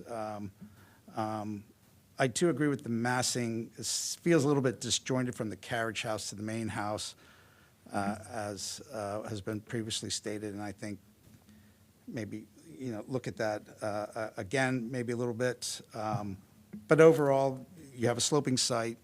Your design responded to the sloping site, and I think it's well on its way, but just needs some refinement at this point. Thank you. Thank you. Anyone else? If not, I have a couple things. First of all, I can't tell, but if the roof on the carriage house is flat, I would recommend not having a flat roof. And second, I think one of the characteristics, I unfortunately did not have a chance to go there this time around. I remember seeing the house that was there originally, just before we reviewed it. But I think one of the characteristics of the district that is not with every house but with several is that there are two dormers. And I think if you replace the top piece with two dormers, that I think would fit nicely in the neighborhood, and that would be my only suggestion. I think the thing that you have going for your design and your house is that the neighborhood is very eclectic, and I think adding this to the neighborhood would actually be a nice addition that I think would really complement the rest of the district. So I compliment you on your design work. And if there, Commissioner Burdett. And I would like to say it was nice to hear the reference to Dr. Sewell, because when the demolition came through, and I was doing some research on that, and it was just a really amazing story, and it would be really nice to see him remembered more publicly, because he's one of the forgotten people in the county, and it would be nice to see him more public. So thank you. Can I say one more? Oh, here we, I Commissioner just- Pelletier, we just cannot hold her down. I know, I just wanted to say I agree with the plaque idea, so I would encourage you to pursue that. The one thing I meant to say before was the entry to the carriage house. It looks like a dark, low, scary space. If there's any way to bring some light down from all that light you're gonna have in that room up above, like glass floor, something to get some light down in that entry space, I think it just needs to be thought out a bit. But that's all, I'm done. Thank you. What I would recommend, I think my sense is that we're fairly comfortable with it, with some changes here and there.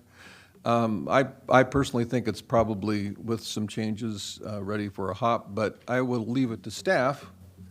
If you feel like it's ready for a hop, great. If you think it would be advantageous to come before us for another preliminary, I think that would be fine too. So we will leave it, unless anybody has an objection, I would leave it to staff to determine whether it should go ahead as a hop or as another preliminary. Okay, thank you very much for coming here.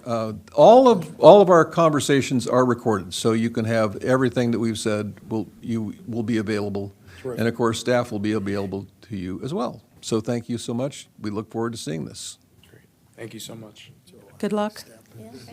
Next step is, we'll take in your suggestions and incorporate them. We'll talk out here. Oh, wonderful. Great, thank you. Happy New Year. Okay, the next item on our agenda is minutes from December 20.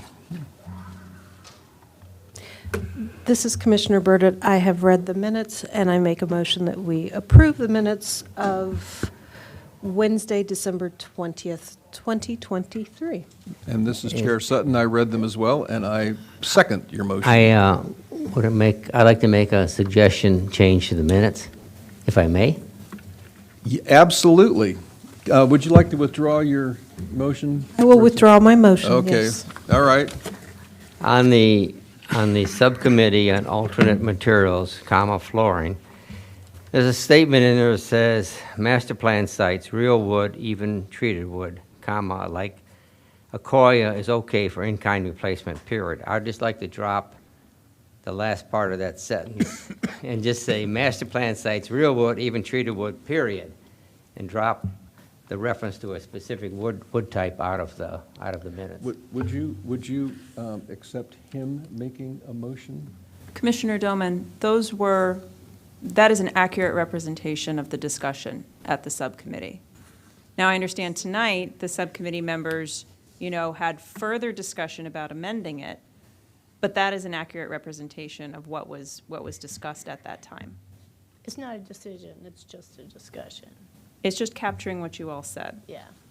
Whether you Okay. agree with it or not. Okay. is something else. I just It's a thought, different story. I just thought we did not specify specific woods in our discussion. But I stand corrected. Okay, so I'm going to make my motion again that we approve the meeting minutes of Wednesday, December 20th, 2023. And this is Chair Sutton, and I second the motion. All in favor, say aye. Aye. Aye. Opposed?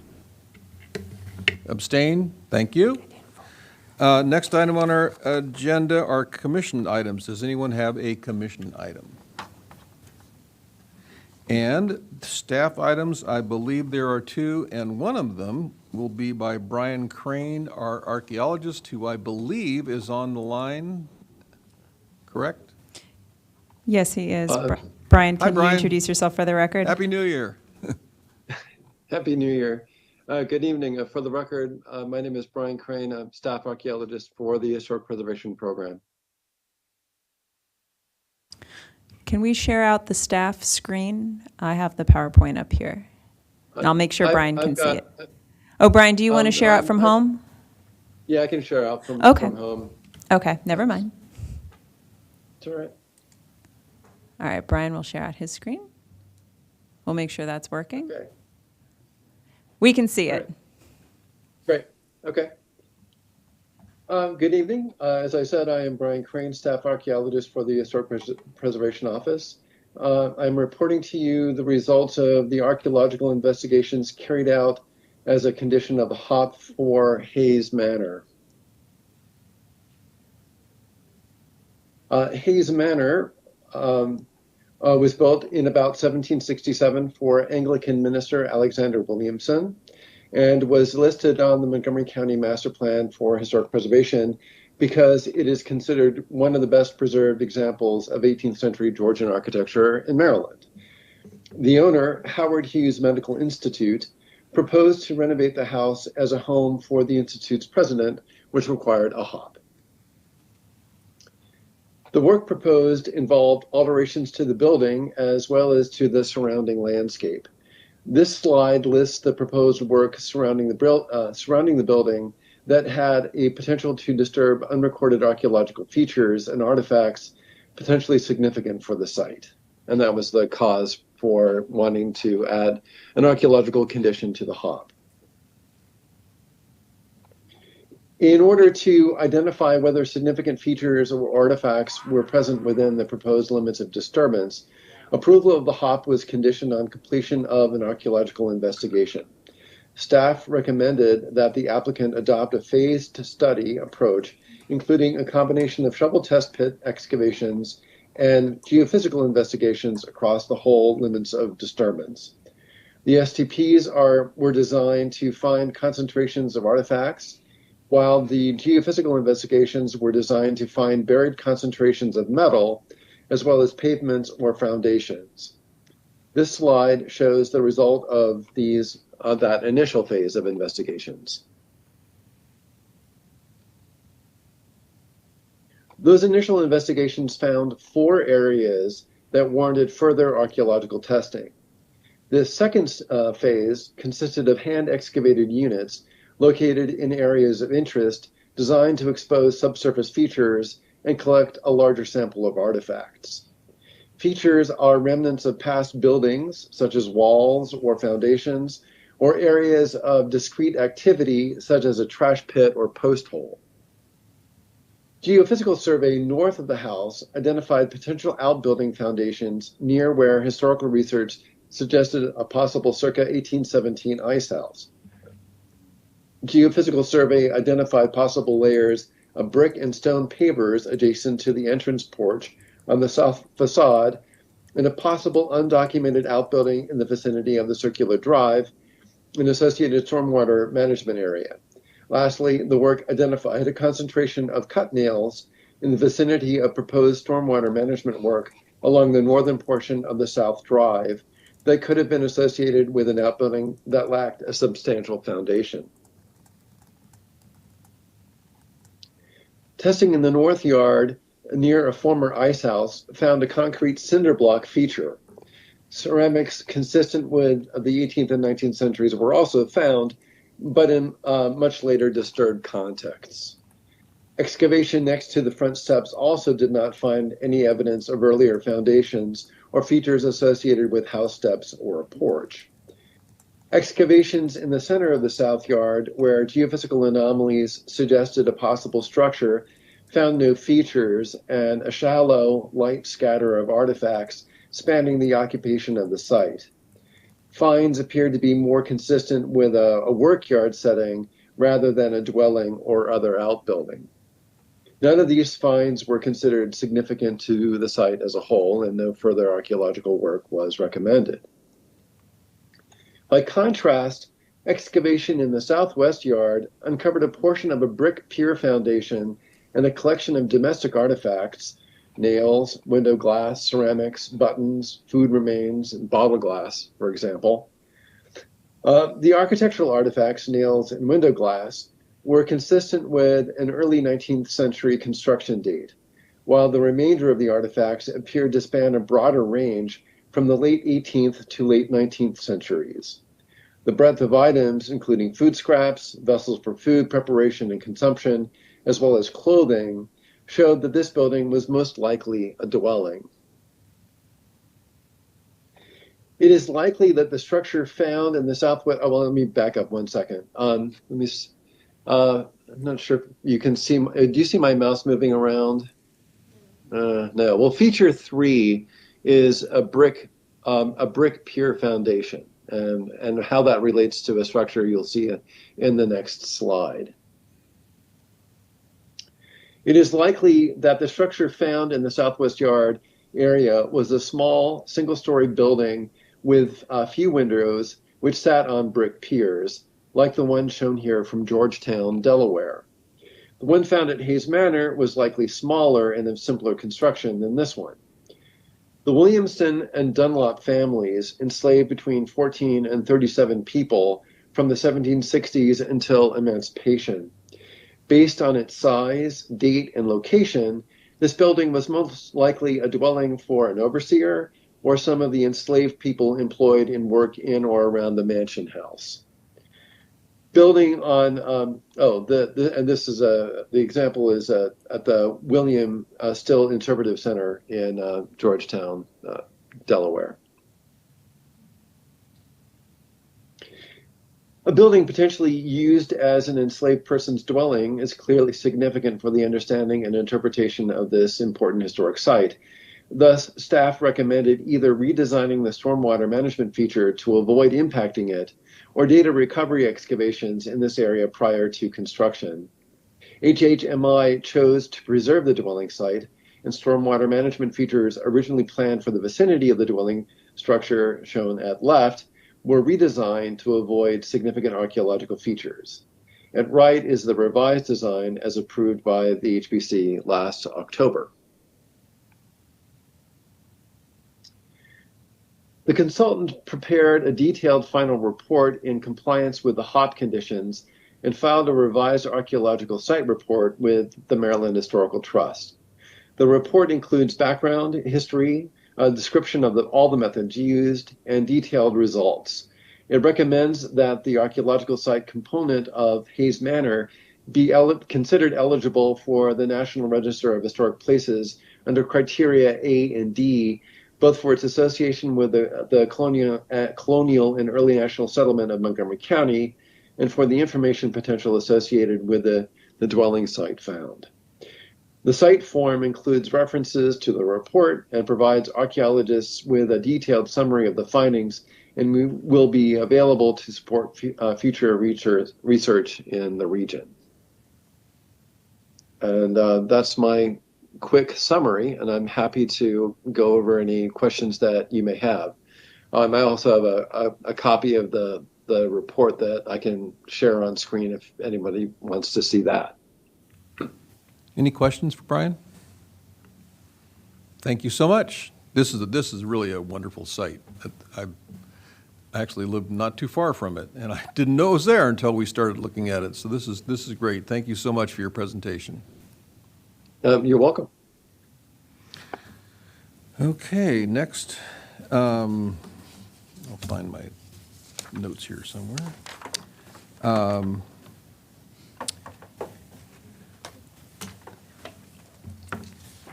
Bethesda Community Store and Bethesda Meeting House, Rebecca. Thank you, Chair Sutton.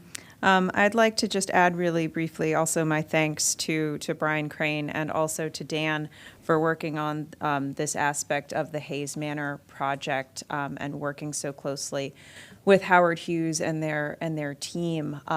I'd wanted Brian to present this out tonight because I wanted the HPC to see as well kind of the end result of these conditions that you've made. And now that we're fortunate enough to have our own archaeologist on staff in the planning department instead of relying on, the parks archaeologists as they may be able to help us with regulatory review, we're putting more of these conditions for archaeology on these properties that held people in slavery. This was a landscape that was occupied for a long time. We didn't know what might be found out there, and to have such a significant find as the result of the condition from the HPC that the applicant supported, I think is a really wonderful outcome for preservation for this site and for the legacy of this property. So also I wanted to thank the HPC for going forward with that condition. And then as we condition, more properties as appropriate, we may have more findings like this. So we thought this was just a great project. Yeah. No, not again. Oh, stop it. What happens to these excavations once they find what they've found? Brian, are you still on? Yeah, I'm still here. In this case, the dwelling feature is being preserved in situ, and I should have added in the presentation that it's fairly rare to have slave dwelling sites that get excavated in Maryland. There are other examples, but really maybe only one other one in the county, and that would be at the Josiah Henson House. But anyway, it's quite valuable in that regard. The report is on file with the Maryland Historical Trust along with the amended site form. The artifacts belong to HHMI. We and the consultant did recommend that they curate those at the Maryland Archaeological Conservation Laboratory, but that'll be up to HMI whether they do so or not. The collection was prepared in a manner that it can be curated at the Mac Lab. But anyway, so the information from the excavations is discoverable and usable by other archaeologists working in the region. The Maryland Historical Trust shares that data through their Medusa online GIS. Archaeological site information is considered confidential and only available to professional archaeologists, but it is with the proper credentials. The data are discoverable and usable. So hopefully will be used by archaeologists studying the 18th and 19th century in the Chesapeake. So you don't stake out where, like, do you just fill in where you dug? Yeah. And put it back the way that Oh, it yeah. was? Oh, okay. Oh, yeah.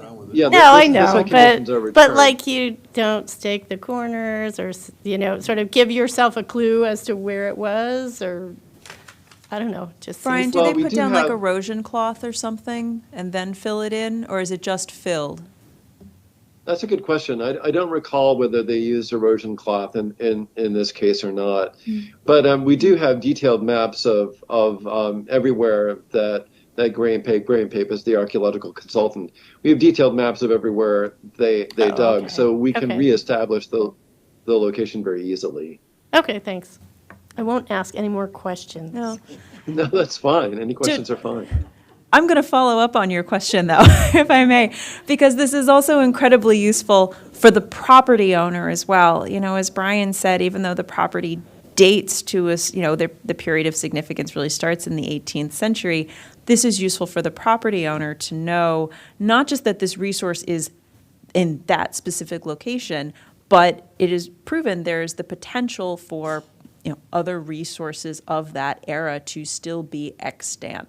Right. Somewhere. So as as they do other work or build other buildings, I imagine this is a condition that we would come back and recommend that they do, further archaeological investigations to see what they've got out there. Yeah, and as well, we also identified areas of the landscape that are not intact, and where additional modifications could be done without risk to archaeological features. So there was a lot of value for them and for us in terms of future site planning. If there are no more questions. So I do have two other updates briefly. One is about the Bethesda Community Store, that it has been some time. The last that the HPC heard a preliminary consultation from them, and some of our commissioners went out on site to look at the building that had been gutted, and there was temporary bracing and framing put up on the interior and a little bit of the exterior. I just wanted to give a brief update from the team that was working on it. They did get back in touch with me in the fall to say that they had installed diagonal bracing inside the building per the structural engineer's suggestion, and they had sent me some photographic documentation of that I have in the file. They were looking to move ahead with next steps with their tenant and to get the timeline together. Essentially, they were working up a full budget for construction, and they were investigating two options. One was to renovate the existing building only, and then the second was to renovate the existing building with an expansion pending the HPC's approval of the design. The second option involves zoning issues and a potential site plan in order to allow the expansion, and they just haven't landed on something yet. But I wanted the commission to know I'm checking in with them quarterly, because since they gutted the building, you don't want to leave the building, gutted and just sort of sitting out there. So I am checking in on it. I just wrote to their team this week asking for another update, because they'd said they would be moving on something by the end of the year. We're now in January, so I hope to have an update for you, in the next quarter, if not a hearing scheduled for a preliminary consultation to move this forward. Are there any questions about that one? No? Okay. And then for the Bethesda Meeting House, I had the, very good news to be able to forward to the commission the press release from the Bethesda Historical Society that they have been able to purchase the Meeting House property. It finally closed right at the end of the year. They have recorded title on it as of, I think it was 10 days ago.